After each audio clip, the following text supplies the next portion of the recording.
Just 5 weeks after Elon Musk took over Twitter, this morning the billionaire's vision for the platform is coming into focus as questions over free speech versus hate speech swirl.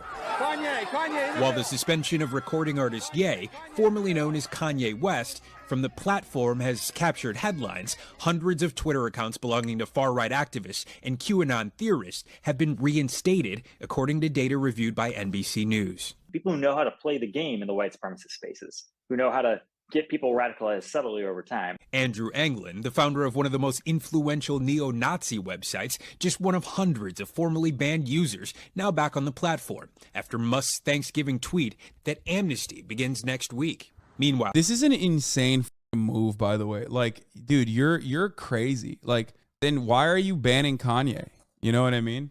Like, why? Why are you banning artists formerly known as Kanye, now known as Ye? Okay, sorry. So what did he do? He didn't do shit. Like, in comparison to Andrew Anglin, you know? He claimed incitement to violence. However, what Kanye did is not a violation of the law, and he said only people who do illegal things would say off. Yeah, like, it doesn't even work in his own, like, limited fucking way. You're making it up as you go along. And it's very obvious that you are making it up as you go along. That's it. It's fucking so stupid. But that's the point. That's what everyone does. That's literally the entire point. That's why you bought the Twitter, so you could police speech in the way that you want it. Kind of like Twitch. My friend, anyone who has ever talked about free speech seriously and knowledgeably on the matter understands that there are still arbitrary guidelines that you can use and also legal restrictions on speech, right?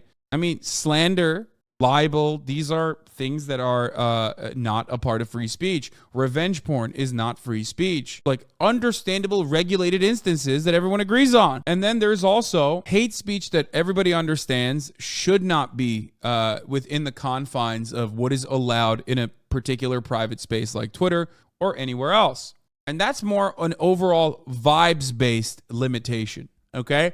It's speech with consequences. Hate speech is protected speech under free speech guidelines in the United States of America, nowhere else. However, having said that, there is a vibes-based understanding of, like, what is a big no-no and completely unacceptable. For example, as far as vibes-based no-nos, I always like to use the example of Blake Neff. Blake Neff used to be Tucker Carlson's writer and producer. Blake Neff was outed as someone who was a straight-up white supremacist on one of these, like, white supremacist anonymous forums, and he immediately got fired. And not a single peep was made about Blake Neff being fired from the Tucker Carlson broadcast. Tucker Carlson is supposed to be the big free speech defender. Why the fuck did they fire him? Because that was one of those moments where, like, you know, everybody understood, okay, well, this guy's like an out and about Nazi. Same with Kanye West. Sorry, artist formerly known as Kanye West, now known as Ye. When you go out and you just straight up say that you're a Nazi, then everyone is like, oh, okay, that makes sense. No, that's, like, not acceptable. Here is rap.com. Kanye West and Aiden Ross are reportedly going to do an interview according to Nick Fuentes, which I hate that, like, he's the guy who's facilitating this stuff. If an Aiden Ross Kanye West interview happens, I will most likely be there. Yes. My first priority is, you know, I talked to Aiden this morning. I don't want to give too much information. You know what I mean? I just don't want Nick Fuentes to be a part of it at all. I think that he can't be a part of it first and foremost because, like, he's banned on Twitch anyway.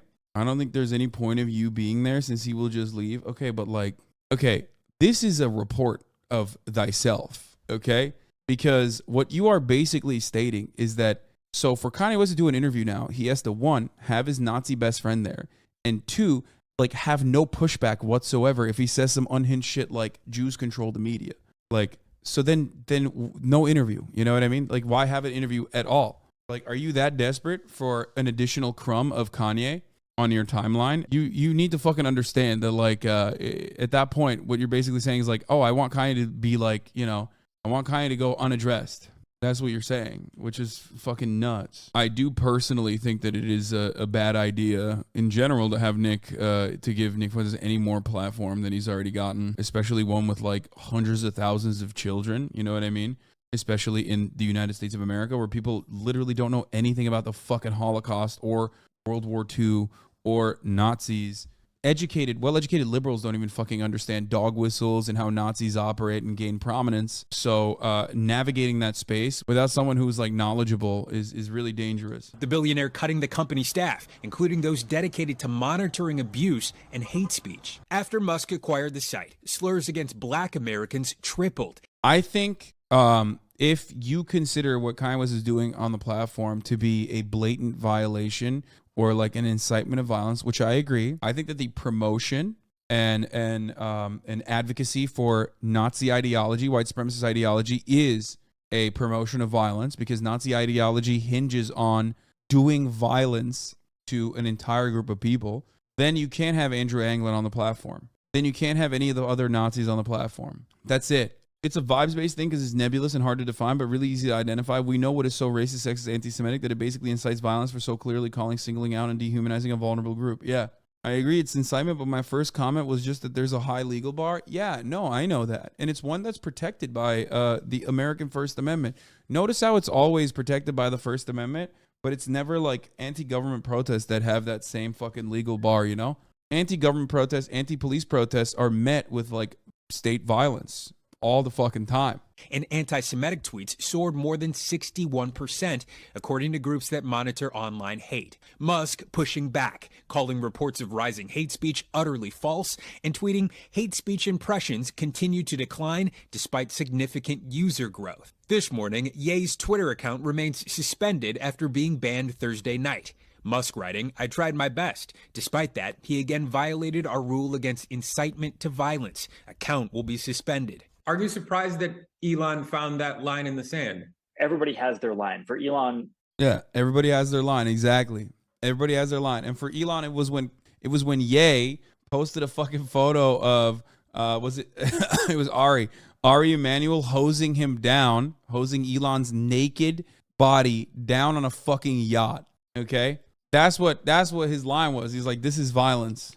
it seems to be relatively capricious. Seems to be based on his feelings in the moment. But analysts worry that while one famous user is being punished, the real danger now has an open platform. Now, having said that, though, most people that argue on the basis of free speech are not actually talking about ways that free speech is restricted at the legal level in this country. For example, the treatment of whistleblowers like Chelsea Manning, or actual whistleblowers that have to live in exile like Edward Snowden.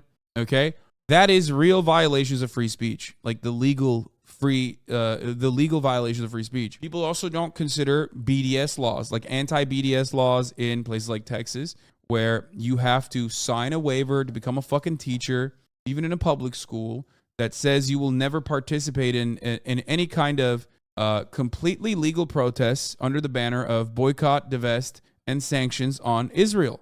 Like, that's a direct violation of the First Amendment. And a lot of states have that. A lot of states can openly make you sign a waiver that says you will never be able to participate in protesting Israel, which is an incredibly specific thing, and it's completely psychotic. So that's something that you need to understand when we're having this conversation. Like, there are real restrictions of free speech, but I've never heard from these fucking weird right-wingers that love talking about free speech when it comes to defending hate speech on those actual blatant violations. Okay? Elon's line is what hurts his pockets. He'll eventually reinstate most of Twitter's OG rules because he won't get advertised otherwise. I mean, we'll see. But here it is. Seems like they haven't decided on a specific date yet. Leak anything on live, but I have something I got like major going on. But after that major thing, Okay. Yeah, well, just let us know. We got a bunch of stuff lined up next week, so the week after is fine too.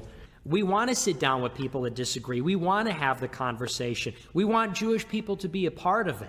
And Ye will be sitting down, I believe, with some Jewish people this week. At least one interview lined up. I think we're talking to Aiden Ross.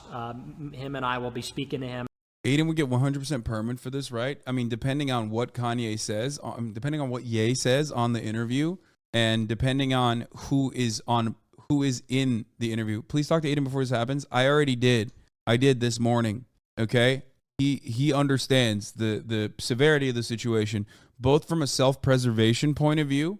He understands the severity of the situation from a self-preservation point of view, because he's like, if he fucks this up, it's like, you know, it fucking makes him look really bad. But he also even understands the secondary component in this conversation, which is that like that this is potentially really harmful rhetoric to present to hundreds of thousands of children. My issue with it, of course, is not necessarily Aiden Ross and Kanye West, Aiden Ross and Ye having a conversation together, because like Ye is not an apt propagandist, but Nick Fuentes is. This is also such a funny fucking photo of Aiden, dude. I love that.